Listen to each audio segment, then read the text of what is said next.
的议题大概研究多久了吗？什么时候开始？应该至少从那个2010，大概就是10年嘛。好，今天2020嘛，对。什么样的契机下你会开始想研究这个事情？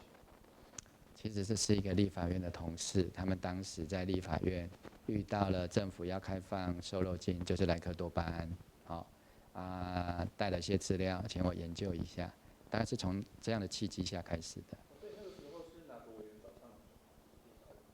好，没有，那是委员的助理，对，他们那个时候有一个类似那个环保的委员助理的一个联谊会，其中的一位助理来找我。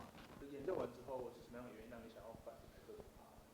当时要开放的一个风险评估或者说研究报告，大概就是 A4 纸4张4页，我觉得这样太草率了所以我就上网去查了一些资料，发现这个问题很大，对人类的安全性也没有建立足够的一个证据，那国际间的争议也很大，所以我们就开始把这样的资讯告诉立法院，也跟。因为当时消基会也在关心这个问题，所以我们也跟消基会联系，就是这样子来的。那现在受到政府这样子的关切或打压，会觉得压力很大。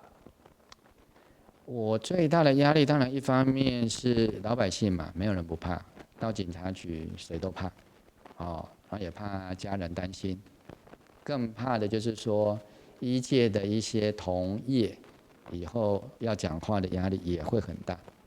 因为现在其实慢慢医界的同业比较敢对莱克多巴胺的问题提一些看法，因为文献的确支持莱克多巴胺对健康是有害的。那这样子风声鹤唳下去，寒蝉效应势必会产生，这样子对整个台湾是不好的。那你觉得政府应该把心力琢磨在哪些地方？第一个，我们提供科学证据，那应该心力最重要的就是接纳最新的科学研究，因为这是国际条约的要求。第二个，跟美国方面的科学家开诚布公的好好研究，把我们这边发现的科学证据让他们看一下。因为我觉得美国人是讲道理的，如果有科学证据，我觉得他们会评估。2012年的时候，我们那个时候也跟 AIT 有一些空中的交手。在台协会也在现在还查得到他们的网页上，针对莱克多巴胺的一些疑虑，也有提出一些说明。所以我觉得美国人不是不讲道理，问题是说我们要有那个勇气跟那个骨气，去跟美国人对等的、平等的好好跟他谈。因为现在苏生他很常说，就是他们会标示来源产地，这样，就是他们有一些措施已经讲很多次了。那你觉得这些措施是 OK 的吗？没有用啊！为什么没有用？第一个，消费者信心就没有办法恢复啊。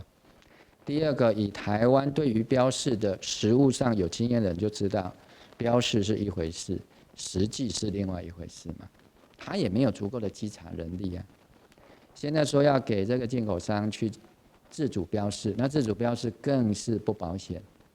政府标示的都有问题了。现在所谓的国产猪的标章也好几套。说不定还有官方版，官方版好像就3个了，经济部一个，农委会一个，卫福部恐怕自己也会发一个，那民间版可能各县市都有，说不定每个菜市场自己还发明一个，对，那你这样叫消费者要信哪一个？